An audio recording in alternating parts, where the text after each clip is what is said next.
हिमाचल की ये 6 साल की बच्ची कोमा में है और गलती किसकी है? डॉक्टरों की। इस बच्ची की टांगे सड़ने को है, उन्हें काटने की नौबत आ गई है और गलती किसकी है?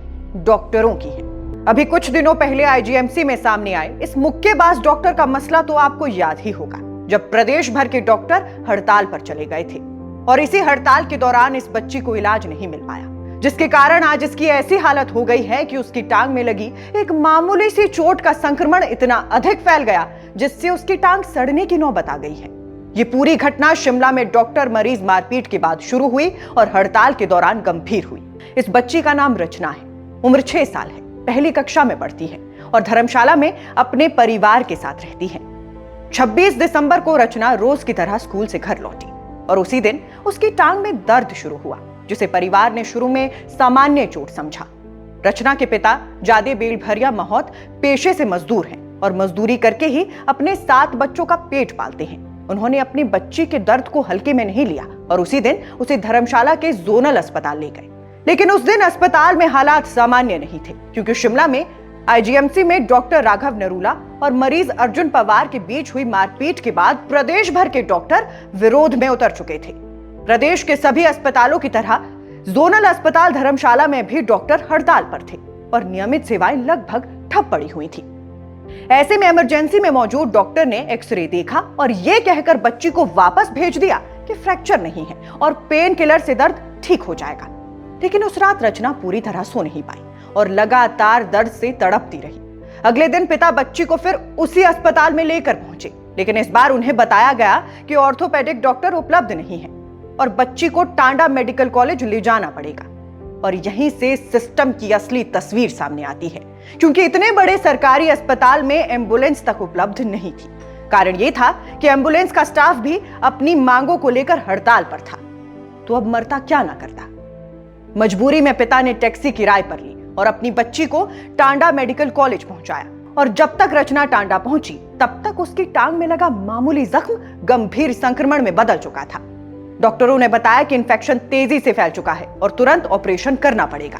इसके बाद ऑपरेशन किया गया, लेकिन संक्रमण काबू में नहीं आया और बच्ची की हालत लगातार बिगड़ती चली गई। फिर कुछ ही समय में 6 साल की रचना कोमा में चली गई और उसे आईसीयू में शिफ्ट करना पड़ा।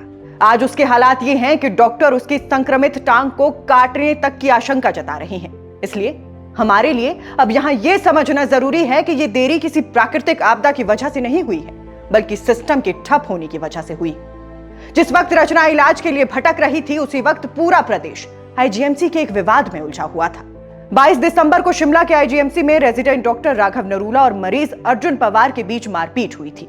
इस घटना का वीडियो वायरल हुआ। सरकार ने डॉक्टर को पहले सस्पेंड किया और फिर टर्मिनेट कर दिया।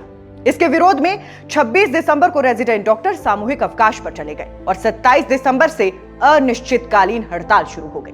इस हड़ताल का असर सिर्फ आईजीएमसी तक सीमित नहीं रहा, बल्कि पूरे हिमाचल की स्वास्थ्य सेवाएं प्रभावित हुई। ओपीडी बंद रही, ऑपरेशन टलते रहे और छोटे जिलों के अस्पतालों में हालात सबसे ज्यादा खराब रहे। रचना उन्हीं हालात की सबसे भयावह तस्वीर बन गई। जिस विवाद को लेकर हड़ताल शुरू हुई, उसमें शामिल डॉक्टर और मरीज 30 दिसंबर को आपस में गले मिलते दिखे। डॉक्टर ने मरीज को अपनी शादी में आने का न्योता दे दिया और दोनों ने कहा कि मामला खत्म हो गया।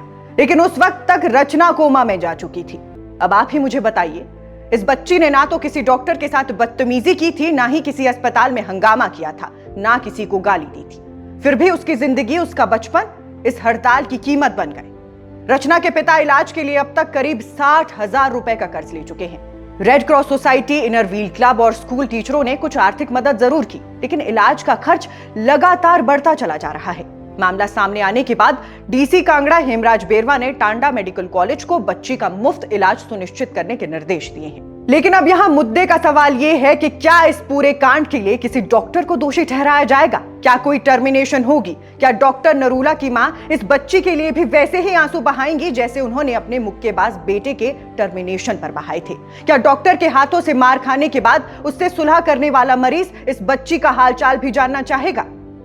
आज ये सारे सवाल इसलिए उठाने जरूरी हो जाते हैं क्योंकि हमारा समाज, हमारा सिस्टम इस कदर लकवाग्रस्त हो चुका है कि एक छोटे से विवाद को इतना बड़ा बना देता है कि लोगों की जिंदगियां तबाह हो जाती हैं। और इस डॉक्टरी हड़ताल के कारण खराब हुआ ये कोई इकलौता केस नहीं होगा। क्योंकि मुझे भी याद है कि जब ये हड़ताल चल रही थी उस वक्त प्रदेश भर के मरीज अपने घर से निकलकर शहर के बड़े बड़े अस्पतालों में इलाज कराने के लिए जा रहे थे और उन्हें इलाज के नाम पर हड़ताल का लॉलीपॉप पकड़ा दिया जा रहा था कि माताजी हड़ताल है, इलाज नहीं हो पाएगा। भाई साहब, हड़ताल चल रही है, आप बाद में आना। इसलिए यहां हमारा सवाल सिर्फ डॉक्टरों से नहीं बल्कि पूरे सिस्टम से है, क्योंकि जब एक वायरल वीडियो पूरे प्रदेश की स्वास्थ्य व्यवस्था का भट्ठा बैठा सकता है तो एक 6 साल की बच्चे की जिंदगी का इन लोगों के लिए क्या ही मोल होगा। मैं ये बात मानती हूं कि डॉक्टरों की सुरक्षा जरूरी है, लेकिन मरीजों की जान उससे कम अहम नहीं हो सकती। हड़ताल करना आपका अधिकार हो सकता है, लेकिन उसकी कीमत मासूम बच्चों से वसूलना किसी भी सूरत में जायज नहीं है।